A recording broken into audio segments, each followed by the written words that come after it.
Well, good morning, everyone. I got Francisco in the studio today. Francisco, thanks for stopping by. Thank you for having me. My pleasure. Missed you last week. You had some issues. Yeah, still Yeah. been having issues. It's like Well, I think constant. you were showing property issues last week, Oh yeah, but now you're having some other issues with solar. Do you want to talk about it so people can understand what they might get into if they take somebody else? Well, you tell the story. I don't want to take any of your thunder away. Well, yeah, it's kind of like I mean, I even and it's like a reputable company as well. But just the way with certain things, I mean, the best thing that I could say as well is when these things happen. Okay, well, they have no idea what we're talking about, so back it up. Yeah. All right, what are we talking about? What's the problem? You bought a house and you took over the solar, right? That was Right. on there, and then what has happened? So it was already there. I take ownership. Obviously, don't notice anything. I mean, I purchased it in September, so there wasn't any rain or anything. But then when season started changing. Monsoon season came here. Right, that was crazy. But during that time, I mean, and honestly, it seems like it was happening even before. But during that time, when there were the crazy rains, then we really saw it. Right. Like it inside of because I have a duplex, and on the other side, I mean, just right in like the entry of the doorway, like the ceiling was sagging. It was super soaked. And you didn't see that before. Didn't see any yellowness when you were buying the place, and when they No. did the inspections, they didn't see any leak or anything from the roof. No. How long is that? We're talking about solar panels on the roof, I assume. Yeah. How long has that solar been on that property? So before I purchased it, that investor had pretty much purchased it like about a year ago afterwards. So the person who owned it had put that on there within the year. Right. So it was recent. With no rain though. Exactly. So it's kind of like, I mean, perfect situation for him, right? But yeah, it just started really leaking bad. I get, roofing company out there. They're like, I mean, these roof jacks are messed up, which even on the roof report, right, didn't come up. But then, once these leaks are coming, they're like, well, that's what it is. The cause is the solar panels. So how they're mounted to the roof, the mountings of them. Yeah, it's just the way that they put the shingles like, in and around it. Mm-hmm. It was too much. It ended up being in a way where it's like propped up and the water is just seeping through them. But yeah, I mean, the biggest thing for me is considering that it's a rental ever since December. I've been trying to do all these things to it that have to be stopped because of this issue. Because the way that insurance companies work too, and I mean, whether it be insurance companies or home warranty companies, like you don't want to do things up front. You really do need you need to wait. Unfortunately, like especially with insurance. Oh, you mean you don't want to fix it? You have to wait for them to fix it, right? Okay, I just want to be clear. Yeah. Just without them like seeing it or anything like that. You know what I mean? Mm-hmm. Because then it's kind of like, okay, well, the issue isn't there anymore, right? Right. So that's been the toughest part for me is that, I mean, I'm having this constant, and it's like, I mean, I've been telling them ever since December, the more you wait, the worse it's going to get, and sure enough, it's been a constant wait.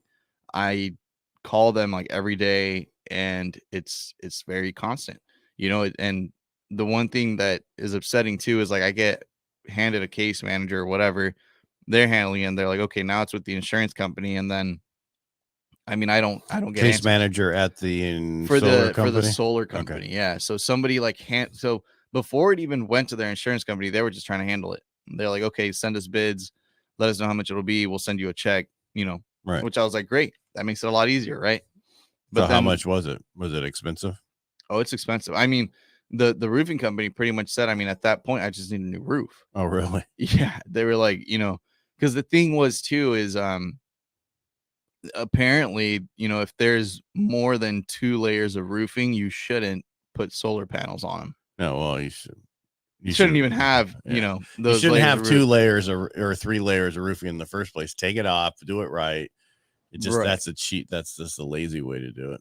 Right. So that's the thing is, I mean, in the first place, they should not have been installed. I mean, even the roofers were like, I've never heard of a solar company doing that, right? Like actually actually giving the okay and like, all right, let's just put them on. It had to be the guy that had the place before you, who was Maybe worked to deal with them. You got to do this, man. Yeah. So sure enough, now, it's kind of biting them in the butt. But when it happened, it's funny because they're like, oh, we're so backed up. And I mean, honestly, I even called local places because I was trying to get the panels taken off so I could get the roof job done already. Which, like I said, I mean, I've been calling since like the end of December. Do you own the panels or are they leased? They're leased. Yeah. Well, there's something you don't want to do. Yeah. So, well, I mean, oh no, I'm just because, but the problem with the leases, and I've had talked about this before, is by the time your lease is up, you don't really own them. You don't own them. You're just renting them. Yeah. No, and it's difficult to. I mean, in my case as well, it's like they were already there, right? So it's like I'll just leave it. But I agree with that. And the thing is, too, is finding somebody to take the panels off is a hassle in itself. I was calling local solar companies, and because of the storms, they were all backed out. So everyone's like backed out. And I'm just like left there like, okay, I just have to deal with it. And let's just state this too, is even if you have a brand new roof put on and then you have a rainstorm, you could have a leak. Right. It just happens. Stuff sometimes happens and they have to come out and fix it. We had that happen to our house. We had a brand new roof put on in December a few ago, and right before, and then luckily it was a dry year, and then it rained, and then we had a leak, and they had to come out and fix whatever it was. Right. And that's the thing too. I mean, what was upsetting to me as well is like now what they're trying to say is like, well, we're not going to replace the whole roof. What they said is, we're only going to fix those areas, right? Where the solar panels are that are leaking. Right. And I'm in my head, I'm like, do you not understand how water works? I mean, it travels. Well, you can do that, but you might have to replace the whole roof again. Right. Yeah. And then it's kind of, it's just been redundancy of just constantly just bringing these things up and trying to get them to get out there. And then they want you to give up. I mean, today I got to the point where I'm like, look, like, I don't know what I need to do, but I'll take legal action, whatever it is that needs to be done, because it's just been very tiresome. Right. And it's, why don't you give me the solar panels? Just get done with our deal. I don't lease them from you anymore. I own them now. You give them to me. You go away. I'll take care of my roof.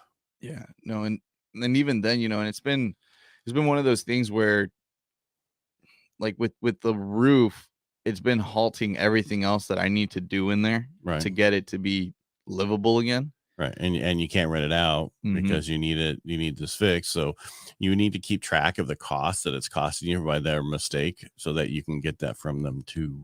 Right. It's also time. Is it over 10 grand? Oh yeah. Then that's not small claims anymore. You should get an attorney. Right. Yeah. No, it's a lot more. Go get a real estate attorney. I know a good one. Oh yeah. Because and I mean, I got to the point where it's them delaying everything. And then my fear is that, because there have been stuff that I've changed inside. And my fear is that they're going to be like, well, we can't see the damage here or whatever. And it's been upsetting because you can go inside and look in the roof and see the leaks in the roof. Yeah. Just because it didn't damage down further doesn't mean it's not leaking. Oh, it did. I mean, and I only said the front door, but I needed to replace 2 windows. It just seeped through. I needed to replace 2 windows, a bunch of drywall and everything. You haven't done that yet, right? No. Right now there's holes. I mean, we were like, it's just, we cut it out. It's like, that's where all the water damage was. We've had heaters running in there for days, just trying to get it dry. We got to keep track of all those costs. And that's all I'm just saying. You got to keep track of all the costs for not being able to rent it, for the cost of keeping the heaters on, the cost of everything that they're taking, because they need to reimburse you for that. Right. And you might need to get legal help. I probably will. And then on top of that too, it's like, because the rain was so constant. I mean, I even had to pay to get the panels tarped. Like, it's like everything is just, it's adding up. Yeah, nobody wants to rent from some house that has the tarps all over it. I mean, not only that, then I'm also thinking, it was a sarcasm. Well, no, it's just like, even with them being tarped, I mean, it's also costing me more money now. It's not even collecting enough, solar energy. Right. Well, the other problem is if your insurance company comes out and sees that, they can cancel you. Well, the thing is, I'm going to tell them that the solar company are the ones who told me to do it. I know, but it doesn't matter. Here, prime example. I had our cabin, right? They were doing some flashing work. They replaced flashing and it leaked worse. I don't know how that happened, but so they were like, we're going to tarp it because we got this huge snowstorm coming. And this was like close to January-ish, right? And so they tarped it. Snow came. They couldn't get up there because of the ice and everything else till May, right? That was when the soonest they could do it. Well, in the beginning of May, before they could get up there, the insurance company came by for inspections and saw the tarp and canceled us. Wow. Yeah. This is like no help at that point, huh? There's could be other issues. I mean, that's what it's tarp. They're like, we're canceling you. It's like, really? The scary thing with that, right? Which was good was because the next insurance company I got was so much more cheaper. Well, and that's another thing. I've actually had that happen to a client of mine too, where they'll do and say everything that they can to get out of it, and then what are we talking about now? The insurance companies, the insurance companies to get out of your insurance, or the insurance company to take care of the solar issue. So for my client, like one of my past clients, she had it happen where she was working with an insurance company. She had an issue in her kitchen, and essentially the water line for her fridge was like just leaking constantly. She had to like replace a wall. What had happened? I mean, and during the time that she's like purchasing the house and making these claims and stuff, like she was, she had been pregnant and she was at the time, she gave birth, everything, like, so she was busy and her mind was everywhere. And they pretty much ended up saying that she like said one date wrong and they took it and ran with it. And they were like, well, because of that, because you said this, we can't help you. We're no longer providing you service. And she needed to just scramble and find someone. And it's like, it's super unfair because, I mean, it's not an issue to take that monthly payment, right? Right. Well, the issue is water damage, right? Any claim of water stays with your house. So be careful with that. That's all I gotta say. Yeah, no. If you can resolve some things by yourself and without putting a claim in, it will help you for the future. Because the first thing they look for is when they go to insurance that house, was there any water damage? And the reason is because they want to know about mold. So how's that? How does that exactly work in this case where it's not my insurance company? It's like that solar company's insurance company. It could be a claim on it. Still, yeah. Thank you. Another piece that I'll tell them about, because it's like it's been. Well, you should research that with one of your people.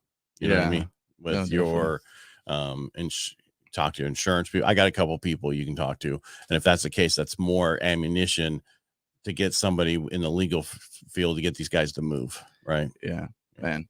I'm going to be in multiple legal. And you're so happy that you bought a house? I'm so happy. No, honestly, I mean, I just want to come back to that. No, definitely. But the problem about solar on roofs, solar period on roofs can cause issues. Yeah. Anything put on a roof can cause issues. I have air conditioning on the roof. It can always have an issue. Now that you bring that up too, I've been waiting. You just reminded me, I need to check in again with this AC guy as well. Because sure enough, and it's crazy because you see it so often, right?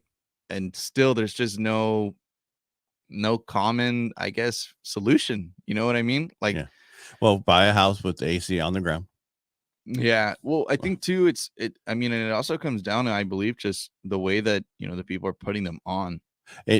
Ours that was done through, I don't want to get in trouble again, but through the way that these people put it on, they put it on not level. It was off just enough to where it started building up the water in the condensation line where it drops in the, leaves the tray to get to that it started overflowing. And then they also didn't put the right amount of the new intakes for it. Should have been much larger. I think it was 10 inch. They should have been 14 inches or something like that. And so there was a lot of stuff they didn't do. They cut corners because they were done through an insurance thing. And I'm not saying that that's a bad thing, because I've had some really good stuff with the insurance and other stuff, but I've also had some issues. So it's a 50-50 chance. Yeah. And if you have issues, it's it's just like anybody who goes through medical and stuff in the past that people denied claims because that's what they want to do. They want you to go away. I'm not saying that's what these insurance companies want. I think they should just do what needs to be done. But again, there's only so many people. We are a shortage of help out there right now, right? Yeah. We're so short on help. I can understand why some of these companies are scrambling to get people out to fix things. Right. Oh yeah. And that, so all in all though, I mean, once, and that's the thing is, I mean, I just keep looking like, okay, this is what I'm dealing with right now. But sure enough, once it's all fixed, everything's going to be fine again. But you keep that positive attitude there, Francisco. No, keep that positive attitude as we leave today. Right. I mean, and it does, and it gets frustrating. But the thing is, I mean, as long as things are resolved right, and my big thing too is like I was hoping that I could just hopefully, get a check and again do things our way and just have things done, nice. Don't. My fear is that they're like, yeah, well, we have to use our people or whatever, and exactly like you said, right? Sometimes they're just scrambling and slapping it together. I didn't say that. That's not what I said. I said just be, it's just sometimes there's 1% of every industry and 1% of whatever job they're doing. That 1 to 10% is always going to be a pain, cut corners, do whatever. There's nothing you can do about it. I want to make sure I'm clear. I did not say that. That way. No, it will, and what I mean too by that is even just, you just want to get me in trouble. I know. No, it's even like what I'm saying is because I've seen it happen, time and time again. And from what I was told is they will work with me, and work with, even the people that I've sent out. So I hope, it stays like that. But that's what I'm saying. It's, if you can have more control in it, do what you can, to have more control in it. And you'll definitely be a lot happier with the outcome. Yeah. Eventually you'll be fine. It'll get through it. Mm-hmm. It just, sometimes there's things that you have to deal with owning a home that you don't as a renter, but then all the other positive things that you get from owning a home, you don't get as a renter. Yeah. Again, hopefully going to get quite a bit of tax benefits from it too, right? Yeah. You got to write off all those repairs. Oh yeah. Not improvements, repairs. Everything's a repair. Yeah. Everything is a repair. Yes. You had to put new flooring in because of the water damage. Yeah. New window, new everything. I mean, yeah. You're getting it, right? You understand what I'm talking about, right? No, I got it. All right. Everybody make it a great day. Francisco, thanks for stopping by. And we'll see you again on Thursday. See you.